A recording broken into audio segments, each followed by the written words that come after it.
Before we introduce our next guest, we do want to warn viewers that this story involves teen suicide. Earlier this month, 15-year-old Brice Butcher was found dead after going missing. Brice took his own life. The Ohio teen had been bullied by his peers, both on and off school grounds. Joining us now is Brice's mother, Karianna Miller-Butcher, and Dr. Debra Houry. She is the Chief Medical Officer and Deputy Director for Program and Science at the CDC. Thank you both for joining us. Karianna, first, we want to say how sorry we are for your loss. Can you tell us about your son and how this tragedy unfolded?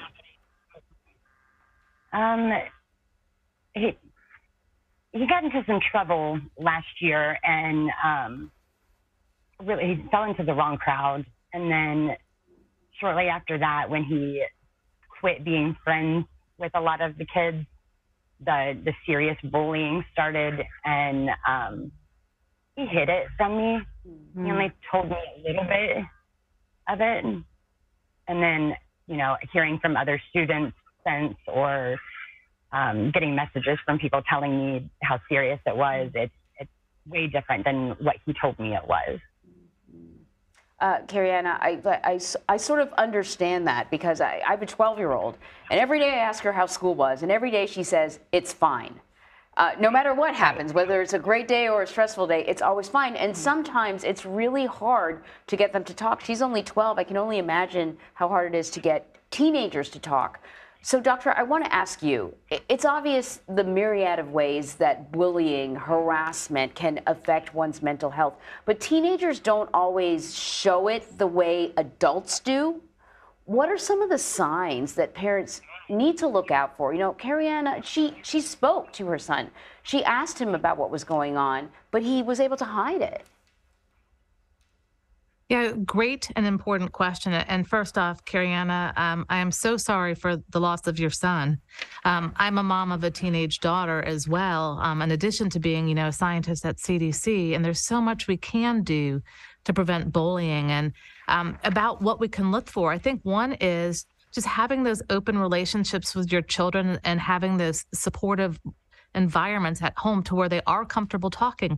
And my daughter also will say she's fine. And you go down a level below and ask, how are things with your friends? Is there anything troubling you? The more specific you can be, it's helpful. And looking out for other signs like substance use, mental health issues.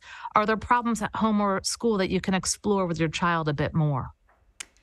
Karianna, when we talk about these supportive environments, it is so important, especially at that age. Can you talk about Brice's school? Did they notify you at all what was going on, or that he was speaking about potentially hurting himself? As far as I'm aware, I mean, he kept acting out. He was getting in trouble at school. What I believe is that he was doing it to deflect bullies' attention. So if he was bringing attention to himself instead of them bringing attention to him, you know, but one of the things a school is supposed to do is identify when a child is vulnerable. When they were talking to you about your son acting out, you know, did anybody on the staff or the faculty suggest that, you know, maybe he was also being victimized? Like, what was their approach to his shift in behavior? Because everything that I've read is when you see a kind of a big shift in a child's behavior, it's a red flag. With him, it was a lot more hostility that he was bringing out. Like, he was showing as he was just getting in more and more trouble at school. He was acting out louder and more often. And he had ADHD. He was diagnosed 6 years ago with it, and he had just started a new medication for that. So because he was having so many outbursts, it just, one thing compounded on top of another. So do you think the staff sort of dismissed his behavior as perhaps part of his diagnosis? I think that's part of it. I think the other part is he had just been labeled as a troublemaker, which I'm not going to lie, as a parent, because once you receive so many reports about your kid, you know, acting out in the middle of class, but it was only during certain classes that he was doing it. And at the time, I didn't notice, but now looking back on it, like looking through his school records or all the reports that I've gotten from the school, it just never seemed like it was this serious. And I talked to him. Yeah. I told him if he ever needed a break from life, if it ever got to be too much, to let me know, and that we would handle it the best that we could, that I would help him through it. And I really thought that he knew that. I mean, it's a complicated, doctor, it's a complicated kind of emotional thing. I mean, adults don't have the words to express their complicated emotions. You know what I mean?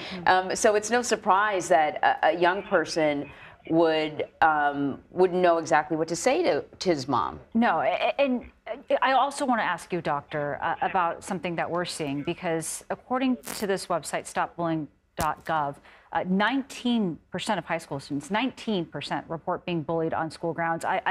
It feels like that number should be perhaps even higher. If schools are aware about this issue, are they doing enough about it? What can be done to help schools in this fight? So schools are certainly a very important part of this, and some things that they can do are make sure that they have anti-harassment policies, safe spaces. We have seen through some of our programs like What Works in Schools that when you can build that school connectedness, it really helps decrease bullying, decrease substance use, and promote overall healthy behaviors. For schools, though, this isn't a one and done. You can't do a single training on it. It has to have constant attention to this. And certainly schools are challenged with staffing and not realizing that there's interventions that can be done. And this is where the stopbullying.gov website and CDC can really help with a lot of these evidence-based programs to ensure that schools are safe learning communities for our kids. And, on top of everything with bullying, right now, teenagers are already dealing with a mental health crisis, even outside of bullying. Yes, very much so. And I would say that, when we look at the increased rates of suicidality, particularly among young girls, the rates of substance use among our teens, and certainly a lot of the pressures that they're facing, this is where schools, but also communities and parents have a significant role to play.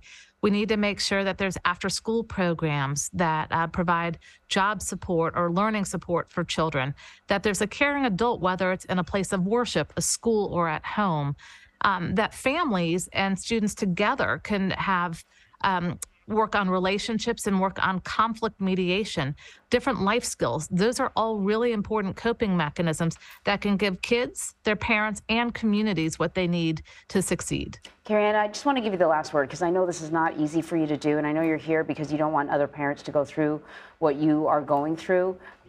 Sort of your last bit of advice to parents who may or may not know what's going on with their kid and may not know what the next step is, but they know something's wrong. Look up the signs. The day after this happened, I started researching what the signs of the ideation is, and I had no idea. I didn't even think about it. It was something that I wasn't even aware of as a parent. You know what I mean? To think about or to learn. And had I known what to look for, then there's a lot that I would have caught that I didn't. Dr. Debra Houry, Karianna Butcher, thank you so much. Karianna, I'm telling you right now that someone's going to watch this and you're going to save somebody. So thank you so much. I hope so. Thank you.